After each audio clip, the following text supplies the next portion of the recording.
What are you making now, Miss Martha? Triple chocolate brownies. I know it's Thanksgiving. Everybody thinks about pumpkin pie, sweet potato pie, whatever. My house, we like chocolate. Let's get started. I've got 1 cup. It's the butter flavored Crisco, so 0 trans fat. So melted butter in quotes. Vegetable shortening. Let that cool down. Scrape all that out there.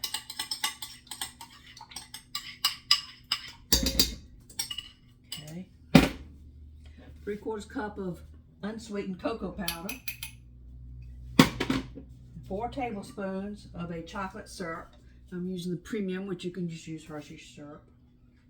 1, 2, 3, 4. These are in between called a loaded brownie or a triple chocolate brownie. Since I want to get to the end, if I decide if I'm going to mess my son up, he doesn't really like walnuts in it, but I do. It's kind of hard to put walnuts in half a brownie, so I don't know. I might win out this year, and I might put the chocolate chips and the walnuts in it. I'm thinking as I go along. Let's get this started in the mixer, though. You gotta use your paddle attachment instead of a whisk, because it's going to get a thick batter in a little bit.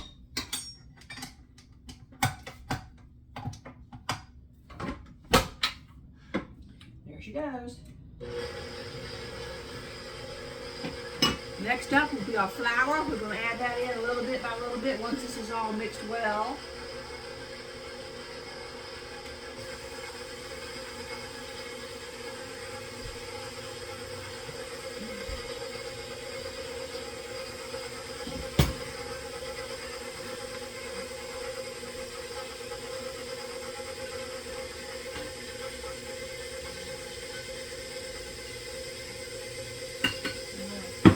Save time on filming.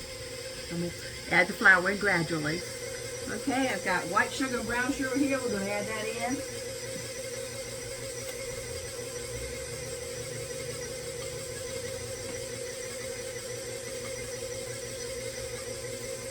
Same thing, I'll save time. We'll add that in gradually.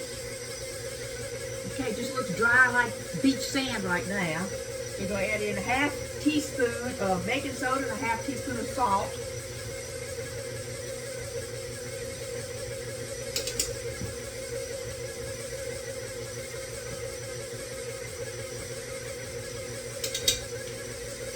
Here comes some liquid to help it start turning into a brownie. I've got 4 eggs beaten.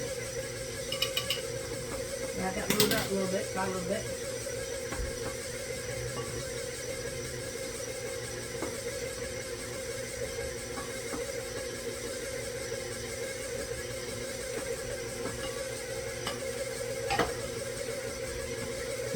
And I've got a 1/4 cup of buttermilk.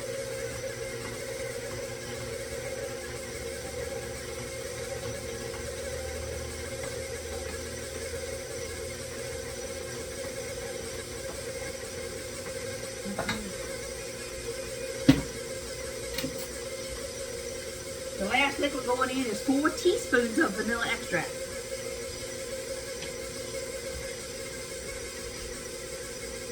One, 2, 3, 4.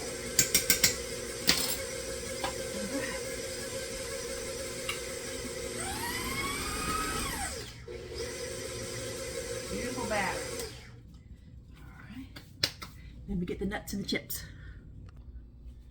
Alright, I thought I'd show you what a beautiful batter that looks like. Oh, that's heavy. It's a beautiful, nice brownie batter. Brownie batter is supposed to be thick, not cake batter.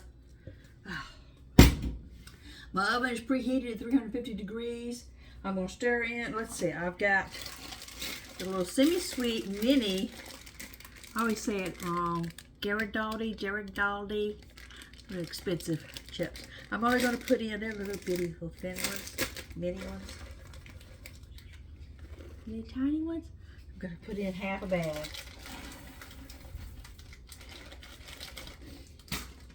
And I have walnuts that I have crushed. You know, I put them on kind of bake them with the old rolling pin. 1/2 bag. So that's like 3/4 cup of each. I might need to use something other than my spatula to stir that in. Get more trusty spoon out here.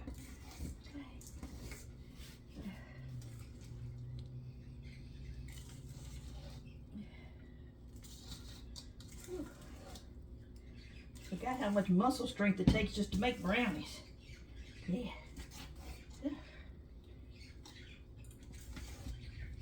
I'll pause it so I can finish stirring that in there.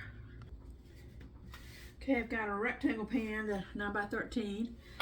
A lot of people do them in a little square 8x8, 9x9 kind of little pan, but that makes it thicker. My son likes the thinner brownie, so we'll use the rectangle pan here. Let's get it into the pan. Whew.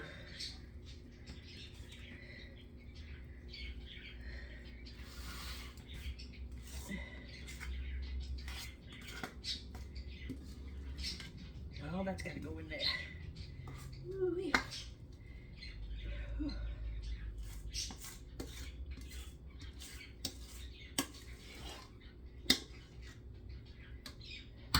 I'll pick back up after I get it in there. Okay, my oven's preheated to 350 degrees. My brownies are in the pan. They're going in the oven. I'm going to bake for about 30 minutes until the toothpick goes in and comes out clean. So now it's just a hurry up and wait thing on the brownies, because, you know, once they come out the oven, you can't slice them right away. Although that's my son's favorite thing to do, is come over here and get it as soon as it comes out the oven. But if you do crumble apart, you're not going to get a nice clean slice. So you got to let them cool at least 2 to 3 hours. That's why, even though these are for Thanksgiving, I'm baking them the day ahead, so that they'll be sliced nice and proper squares for a dessert treat. All right, I wish everybody have a happy Thanksgiving. Let me go look at my list and see what else I can knock off and get done the day before. Safe travels if you're traveling this Thanksgiving.